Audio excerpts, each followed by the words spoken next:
حياكم الله متابعيني، وهلا وسهلا بكم في قناتي قناة مطبخ غذاء. تابعوا الفيديو اللي راح انزله هسه خاص بالكشري المصري الممتاز. بداية طبعا هنا خليت اني سمنة بالسمن اطبخ دائما، بدلت السمنة دائما بالزيت لانه الزيت حسيته اثقل بهواي يعني. فهنا خلينا سمنة تقريبا 4 ملاعق الى 5 ملاعق مال اكل حتى نقدر نقلي البصل اللي ثرمناه بهاي السمنة. بداية هذا البصل قطعناه شرائح وخلينا له ملح، وطبعا فتحناه هيك بدينا على مود ما يكون تلزق ناس الناس، وراح نقليه بالزيت إلى أن يصبح لونه ذهبي أو أكثر مائل المكرمل. راح نشوفه، وبعدين نشيل البصل اللي احنا قليناه، وأيضا السمنة راح تكون كميتها هواية، فراح نقلل منها وراح نبدي نضيف باقي المواد. هنا هاي المواد اللي أنا مصورت لكم إياها اللي هي تستعملها، اللي هو كوبين تمن، معكرونية، سباكيتي، عدس أسمر، شعرية، واختياري العدس أحمر. أنا أحب العدس الأحمر أضيفه وياه.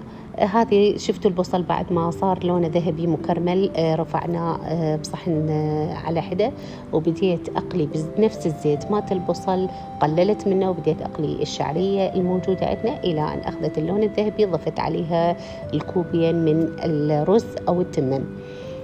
طبعا الرز براحتكم، انتم تريدون رز بسمتي او هاي الحباية القصيرة انتم براحتكم. بعد الرز راح اضيف السباكيتي والمعكرونة اللي اني خصصتها الكوبين تمن. طبعا هنا الكيس المعكرونية نص، وكيس السباكيتي ايضا نص، وخليت العدس الاسمر، وراح اضيف العدس الاحمر. هذا اختياري، انا احبه لازم اسويه بالكشري. هنا طبعا راح اقلبهم المواد كلها، وضفت هنا كمون وفلفل اسود وملح. راح اقلب كل المواد قبل ما اضيف المي.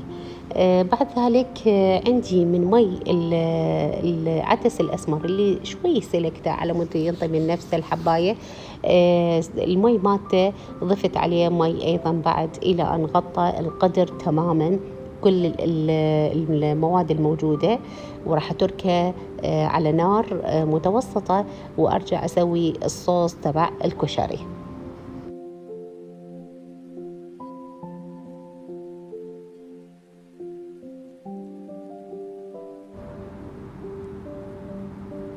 طبعا متابعيني هنا أخذت الحمص اللي كان عندي في الفريزر وخليت عليه على النار شوي، خليت عليه مي وكمون وملح وفلفل أسود وشوية ثوم باودر حتى يفك ويذوب الثلج اللي عليه. بعد ذلك أخذت كم حبة من الطماطة وخليتها في الخلاط، وضفت عليها شوية من المي على مود أسوي الصوص. وأيضا إذا تريدون تضيفون عليها فلفل حار أو كاتشب أو أي شيء، أنا ضفت شوية من الكاتشب عليها حتى يثخن الصوص الطماطة. بعدين أخذنا زيت وقلينا فيه شوي من الثوم، يعني ما أعرف كم حبة صراحة أو كم راس، يمكن راسين من الثوم. قليتهم وضفت عليهم كمون وفلفل أسود أيضا، وقلبتهم إلى أن يتغير لونهم وأصبحوا اللون الذهبي. بعد ذلك ضفت عليه صوص الطماطة اللي أنا سويته، وضفت عليه شوية كاتشب مثل ما قلت لكم وملح، وتركته يسبج على النار لحد ما تكون الصوص مالته شوي سميكة مثل ما متابعين الفيديو. طبعا هنا بس طماطة فقط وشوية من الكاتشب. وملاحظة متابعيني ضفت خل، شوية خل وملح بالأخير، ورا ما ضفت الطماطة ضفت عليه شوية خل وملح حتى يعطي نكهة طيبة.